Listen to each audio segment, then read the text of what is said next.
Hello everyone, welcome back to my channel. I hope you are all doing well.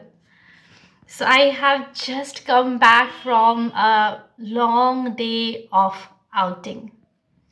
This is a Thursday and I went out. Can you believe it? So what happened? I went to office, then I found out that I had to go to court. So I had to go to this new Alipore district court just to pick up some stamp papers for the rent agreement at office.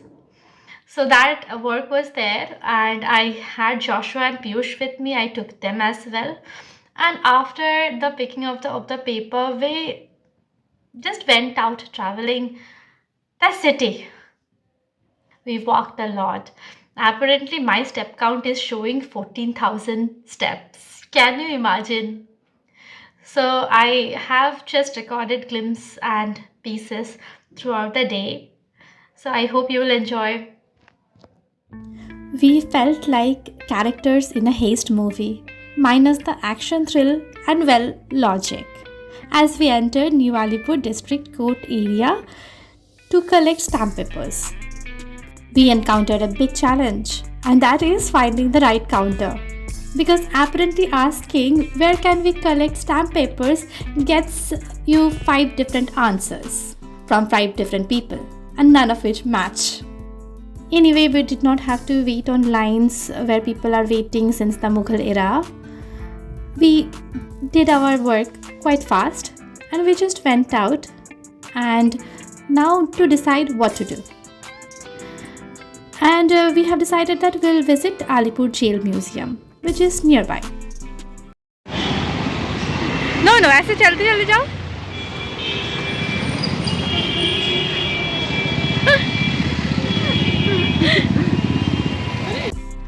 Weirdly enough, the next logical step after battling bureaucracy was a prison visit. So we are walking like this. As we walked goofing around, we just stumbled upon a shop selling old furniture, each piece looking like it had seen more history than our school textbooks. Well, stepping into the Alipore Jail Museum was like walking through a time portal. One moment, we were joking about stamp papers and wobbly chairs, and the next, we were surrounded by the weight of history.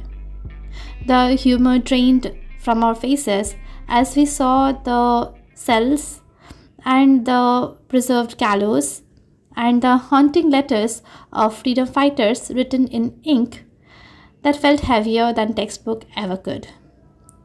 Though I spent a lot of time taking flower clips, but the walls whispered stories of resilience, sacrifice, and an era where the price of independence was paid in blood.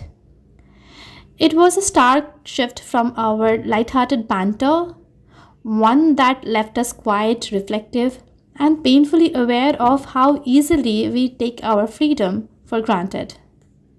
By the time we stepped out into the open air, the weight of history still clung to us, making the city outside seem a little freer, a little louder, and a little more alive. We have decided to look at the souvenir shop also, because I want to get something for them to commemorate this particular day, where the energy shifted from being lighthearted to being heavy-hearted.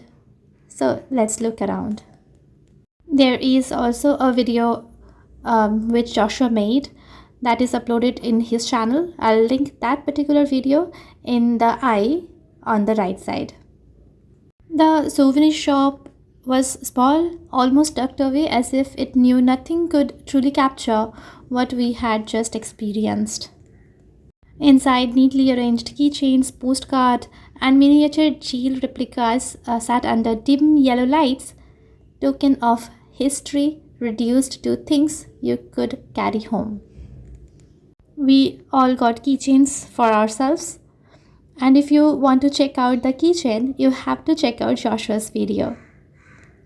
Hunger hit us like a freedom fighter's slap in a period drama, and we knew only one thing could restore our spirits: biryani.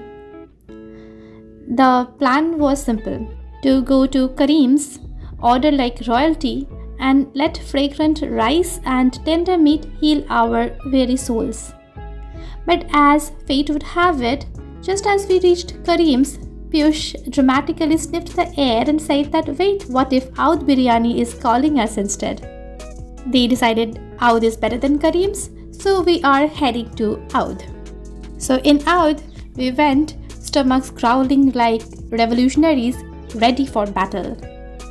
Piyush wanted kaloti kebabs, that was non-negotiable. But we did not want the kebab to melt in our mouth because we all have teeth. Joshua tried, but he didn't like.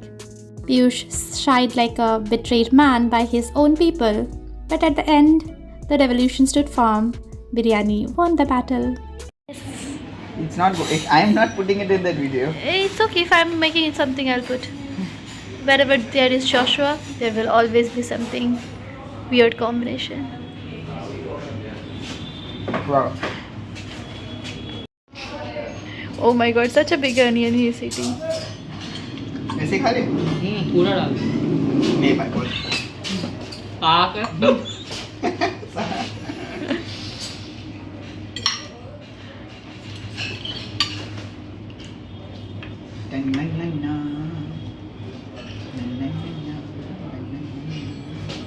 Yay. Yay.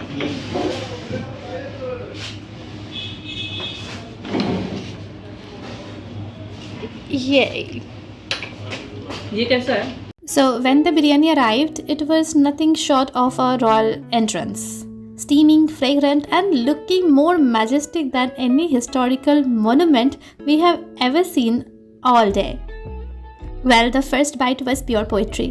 Fluffy, flavorful, and rich enough to make us question why we ever stress about life when biryani exists.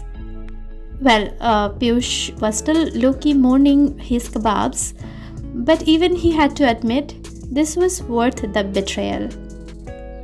By the time we were halfway through, all conversation had ceased because some meals demand respectful silence. And when the last spoonful disappeared, we leaned back like emperors who had just conquered a kingdom.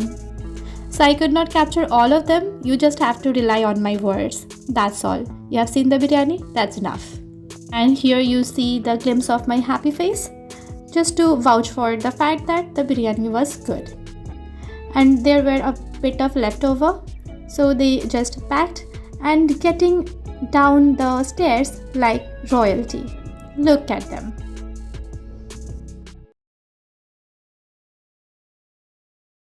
With our stomachs full and high spirit, we decided to walk it off in Park Street area, only to be hit with a tragic sight. The Christmas lights, our beloved blindly bright over the top festive decorations, were gone.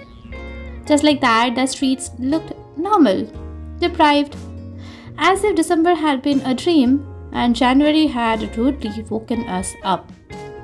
Allen Park, once a winter wonderland, now stood in mourning. Its trees were bare of twinkling lights. But we spotted this shop glowing with Turkish lights. Vibrant blues and reds and yellows shimmered in intricate glass patterns as if the lights knew we needed a rebound. Well, no Baskin Robbins because there was no washroom. Still emotionally fragile from the Christmas light betrayal, we needed a place to recover. And by recover, I mean to use a clean washroom. Enter KFC, our knight in greasy armor. Of course, we couldn't just walk in and use the facilities like outlaws. So, like responsible citizens, we ordered fries, the cheapest ticket to bathroom access. The moment the fries hit the table, we vanished one by one like a well-planned haste. By the time we returned, the fries were cold, but our souls were refreshed. Mission accomplished. And here you get a glimpse of Piyush's videography skill. So it was a lovely day. And here Joshua is dancing. So I'm ending the video here. If you like the video, give it a big thumbs up and don't forget to subscribe my channel. Thank you. Bye-bye.